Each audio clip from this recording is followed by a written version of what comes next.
Antes de nada, sí, este vídeo es resubido. Lo publiqué el pasado martes, pero en la parte de la intro, el contexto histórico, como no apunté nada y lo hice todo de memoria, pues la cagué. Metí la pata en varias cosas. Y cuando vi los comentarios, revisé esa parte, me di cuenta de que había hecho el ridículo y decidí quitarlo y reeditarlo. Espero que esta vez esté todo bien y si no, no voy a reeditar más. Lo voy a eliminar y se acabó. ¿Por qué será mi idea al principio? Eliminarlo. Pero pienso que el caso es muy interesante y que por un par de fallos, escúchame, no tiene sentido que lo elimine del canal.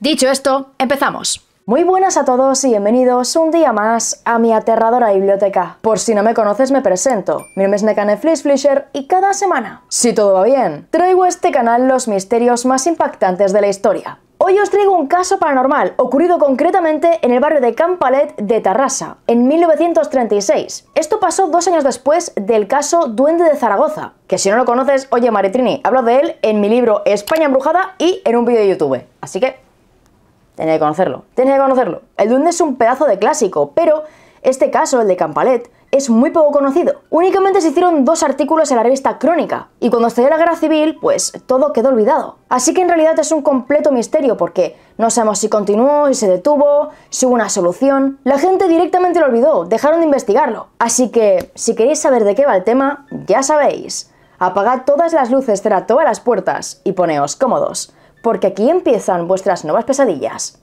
Y bueno, y así más, ¡empezamos!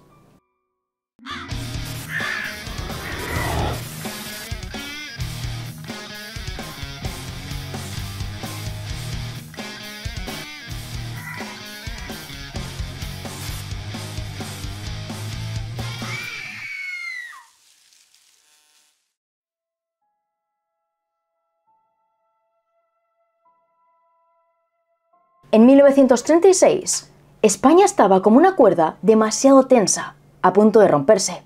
La gente vivía con inquietud en el cuerpo. Todo estaba polarizado, politizado, dividido. Las discusiones ya no eran solo opiniones, eran bandos, derechas contra izquierdas, trabajadores contra patronos. Y cada semana estallaba algún disturbio, alguna huelga, algún sobresalto. Nadie sabía exactamente qué iba a pasar, pero todos intuían que algo grave se acercaba. En Cataluña, y especialmente en ciudades industriales como lo era Tarrasa, esa tensión se hacía notar de forma particular. Los conflictos laborales, los parones y las discusiones políticas formaban parte del día a día. Aún así la vida seguía su curso, pero todo en un ambiente que estaba cargado, como si el aire fuera más espeso de lo normal. En un barrio como Can Palet, aquella primavera no fue precisamente tranquila. Era un barrio humilde, industrial, lleno de familias de la clase obrera. Y la tensión podía cortarse con un cuchillo. Por las noches se oían pasos, discusiones, reuniones improvisadas, y por eso, en un lugar así, una historia de fantasmas no encajaba. La realidad del momento era demasiado tensa, demasiado tangible. No estaban para cuentos, para brujas, para demonios. Vivían el día a día con tensión, sin saber qué iba a ocurrir. Y los fantasmas ahí no encajaban para nada. Así cuando la familia Obradós habló de espectros, prácticamente nadie se creyó su historia. Aunque debo deciros que ellos eran una familia absolutamente normal. Según reportes de la época, eran bastante respetados. Eran gente humilde, que lo estaba pasando mal, como el resto de familias, pero que al mismo tiempo lo estaban llevando lo mejor posible. No eran problemáticos, no eran conflictivos. Y el padre no estaba afiliado a ningún partido político. De hecho, evitaba esos temas. Josep Obradós, de 48 años, era un tejedor en paro. Su esposa, Julia Puigdemont, de 43, aunque aparentaba ser fuerte, en realidad estaba muy enferma. Se sentía demasiado frágil y decaída, y por tanto no podía trabajar. La hija mayor, Teresa, de 17 años, era la única que tenía trabajo en una fábrica, y por tanto todos dependían de su sueldo. Y por otra parte estaban las 2 pequeñas de la casa, Josepa, de 13 años, y una bebé recién nacida, cuya madre había fallecido. El padre no podía ocuparse de ella, así que habló con los Obradós y les pidió que la criaran por él. Ellos la aceptan, la reciben como una hija más, y aunque no tienen mucho dinero, tienen buenas intenciones. La vida era muy dura, pero se mantenían unidos. Y según los vecinos, eran gente muy generosa, muy dedicada. Buenos padres, buenas hijas, un ambiente muy tranquilo en casa. Tienen la esperanza de que las cosas irían a mejor, que habría trabajo para todos, que Julia mejoraría. Pero lamentablemente, el destino tenía otros planes. La familia Obradós vivió en una casa muy humilde. Era una casa pequeñita, con vallas de madera, un pequeño huerto detrás. Y en ese huerto la familia tenía un montón de piedras para hacer algún tipo de obra. Las tenían colocadas en un punto exacto, justo detrás de la casa, tocando el muro. Y una mañana, Josep y Josepa fueron allí para trabajar en algo. Algunas fuentes dicen que iban a trabajar en el huerto y otras que iban a por las piedras. Pero sea como fuere, estas piedras estaban movidas. No estaban en el punto de siempre, estaban en la otra punta del huerto. Y al acercarse a Josep, se dio cuenta de que tenían pintura verde. El vecino recientemente se puso a pintar con ese color, así que el hombre pensó que el vecino las movió. Las agarran, las cambian de sitio, vuelven a lo suyo, y al darse la vuelta, ven que varias piedras han cambiado de lugar, que varias piedras vuelven a estar en el punto de antes, donde las encontraron. Piensan que se han olvidado de ellas, que no se han fijado, pero cuando se acercan, ven que las demás las van siguiendo, que se mueven solas, que se arrastran por el suelo, que se van hasta la otra punta. Parece que las piedras tienen vida propia. Y Josep toma cartas en el asunto. Yo las metí en un saco y até la boca. Luego la desaté y las piedras fueron saliendo solas. Josepa presenció todo eso con su padre. Persiguió las piedras, las quiso parar con el pie. Y en cierto momento se agachó y agarró una. Y en ese momento su mano empezó a arder. Y un intenso olor a azufre lo invadió todo. En el programa Milenio 3 cuenta una historia completamente diferente.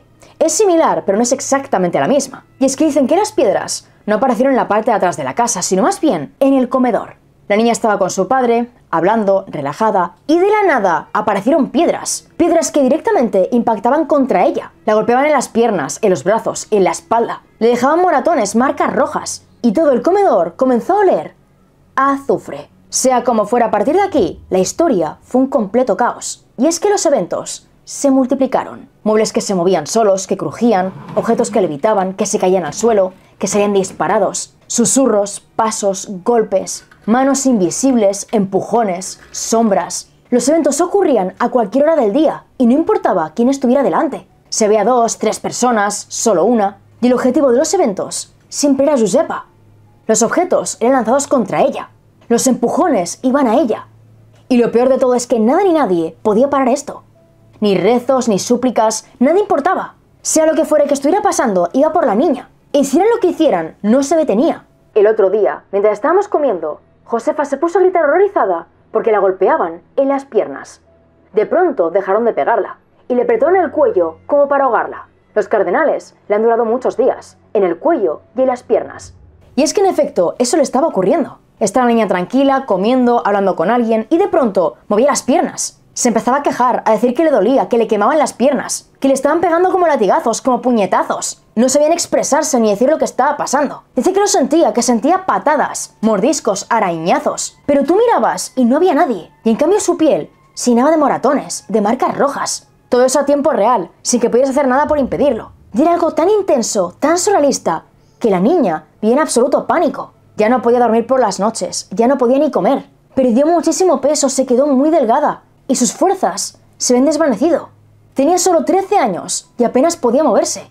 Y uno de los ataques más siniestros que estaba sufriendo tenía que ver con estrangulamiento. Ella estaba tranquila, relajada, y de pronto se iba las manos al cuello. Empezaba a arañar, a golpear. No sabías qué estaba haciendo, qué estaba tocando. Y entonces en su piel aparecían marcas rojas. Pero esas marcas no eran de sus uñas, de sus dedos. Eran de grandes manos que parecían haberla estrangulado. Estaban claramente las marcas, los médicos podían verlas, pero lamentablemente no sabían qué era aquello. Parecía una cosa, pero no podía serlo, no tenía ningún sentido. Allí no había nadie que la estuviera golpeando, que la estuviera tocando. En la mente de los testigos no tiene ni pies ni cabeza. De buenas a primeras, la familia Obradors no quiso pensar en fantasmas, pero los rumores y habladurías apuntaban a una especie de maldición, a un embrujo.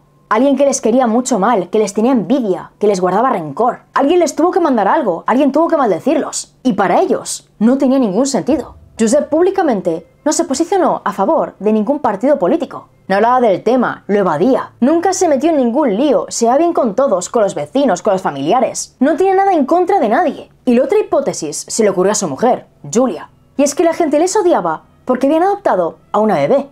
Desde que la niña entró en casa, parece que se nos cayó encima la desgracia. Si no quieren que la tengamos, que lo digan enseguida. Que, mira, nosotros ya nos arreglaremos. Esta historia circuló por todo el barrio de Camparet y la gente se acercó a la casa. Miraban por las ventanas, se asomaban al huerto, preguntaban a la familia. Tenían curiosidad, querían ver lo que estaba pasando. Y en este momento, la iglesia se implica. Algunas fuentes dicen que escucharon los rumores, que la gente les contactó, los vecinos. Y otras, que fue la familia Obradors, que Josep directamente fue a la iglesia. Pero sea como fuera el tema aquí, es que al principio no se lo creyeron. No quisieron hacer caso, no quisieron escuchar. Pero Musen Kusido, el párroco de la zona, finalmente acudió a la casa. Como os he comentado, el religioso no se creía nada. Seguramente pensaría que era una broma, que la familia se lo está inventando todo, que tiene algún tipo de problema. Pero cuando entró allí, todo cambió para él.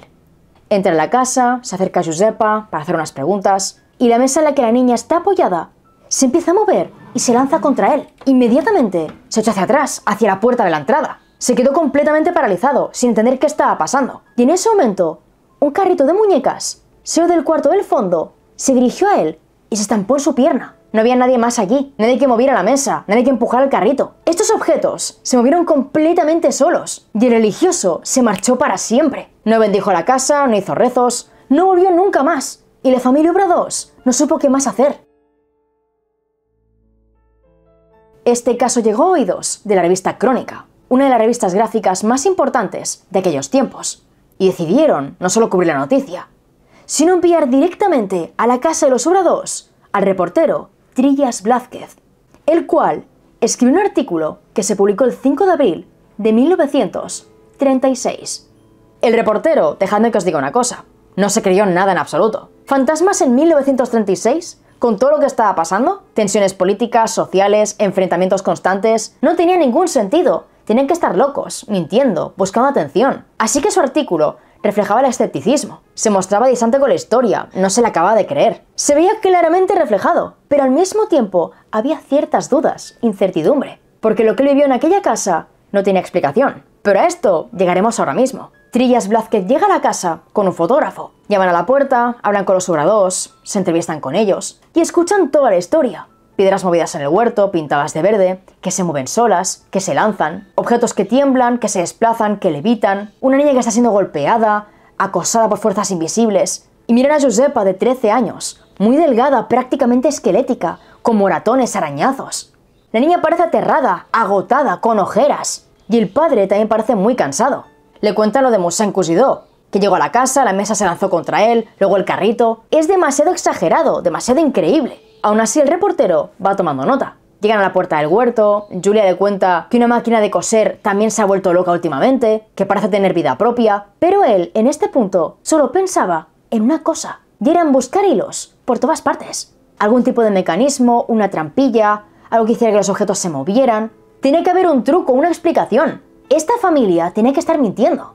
Y si lo creían de verdad, tienen que estar locos. Y si no, era una mentira. Así que su mirada se dirigió a la mesa. A esa mesa que supuestamente se lanzaba contra la gente. Y de la nada soltó la siguiente frase. ¿A que no se mueve ahora que la miro yo? Y lo que pasó a continuación quedó reflejado en su artículo. Apenas había terminado de decir eso cuando la mesa se echó sobre mí. Así. La mesa se inclinó hacia mí y cayó con fuerza, con el evidente deseo de aplastarme un pie.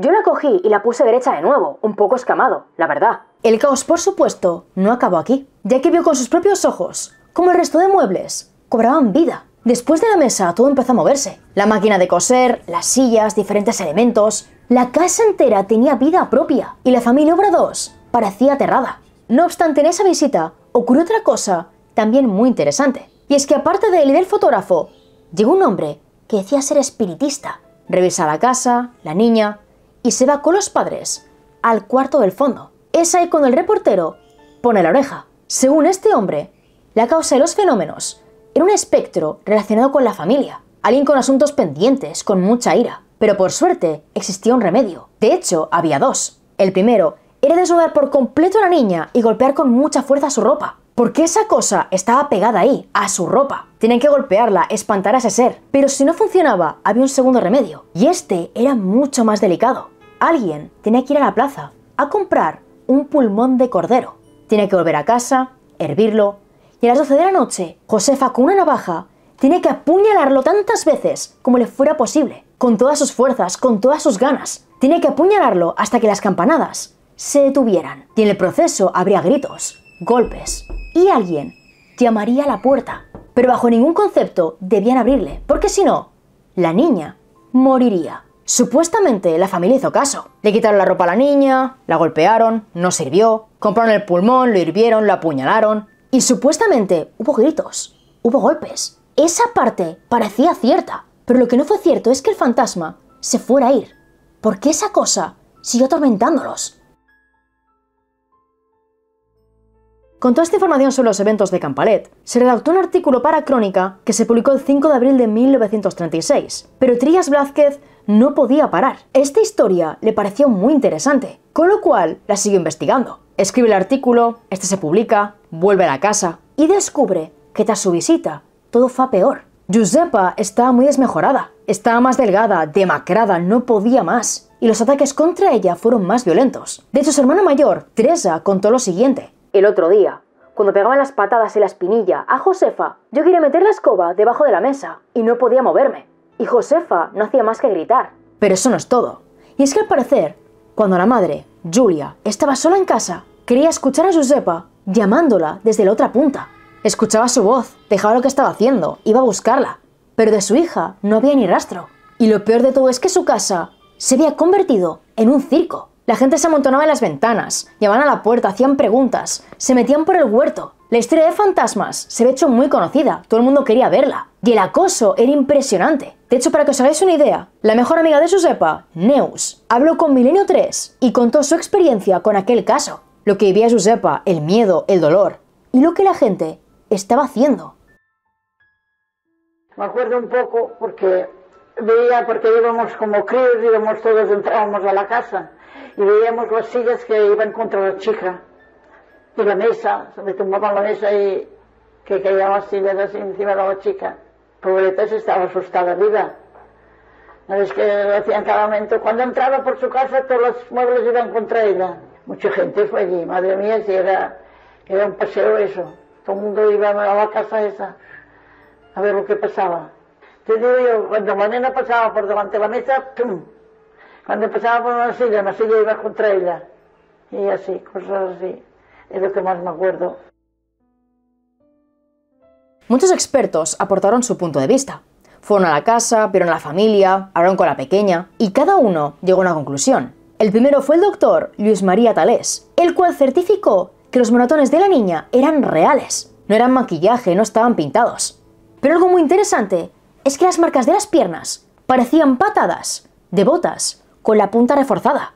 Y por otra parte estaba el psiquiatra Joaquín Fusté, el cual dijo que este caso era fruto de la sugestión y el histerismo. A partir de aquí hay más hipótesis, las cuales surgieron con los años. Estos eventos se centraban siempre en la niña de 13 años. Los eventos más fuertes solo ocurrían cuando ella estaba presente. Vale que había voces, golpes cuando ella no estaba, pero lo más intenso era su presencia. Objetos que iban hacia ella, golpes, estrangulamiento. Las agresiones físicas iban a por ella. Y algo muy interesante es que los objetos se movían cuando ella los miraba. En cuanto miraba un objeto, este se movía, lo cual nos lleva a dos nuevas hipótesis. La primera es el clásico evento poltergeist. El término poltergeist o poltergeist viene del alemán y significa literalmente espíritu ruidoso. Es el típico fenómeno paranormal de objetos que se mueven, golpean o desaparecen sin causa aparente. Generalmente en presencia de una persona específica, conocida como el foco del poltergeist. En muchos casos el foco es adolescente. Hormonas revueltas, energía que sube y baja constantemente, esos cambios de humor, el no gestionarse a sí mismo. Muchas veces el poltergeist se relaciona con tensiones psicológicas, con un trauma, un conflicto no resuelto y también con tensión en el ambiente. Algunas fuentes dicen que el poltergeist se alimenta del adolescente y otras que él crea el fenómeno, que con su energía lo provoca todo. Pero sea como fuere, esta hipótesis parece encajar bastante. Y la siguiente es la telequinesis, que Josepa movía los objetos con su mente. No sabía cómo, por qué, pero ella lo estaba provocando todo. Su mente creaba los eventos, aunque lamentablemente esto no justifica los golpes, los ataques a ella, las marcas de manos, de patadas, eso no se explicaría. Y las voces tampoco tenían sentido. La revista Crónica publicó un segundo artículo el 19 de abril de 1936.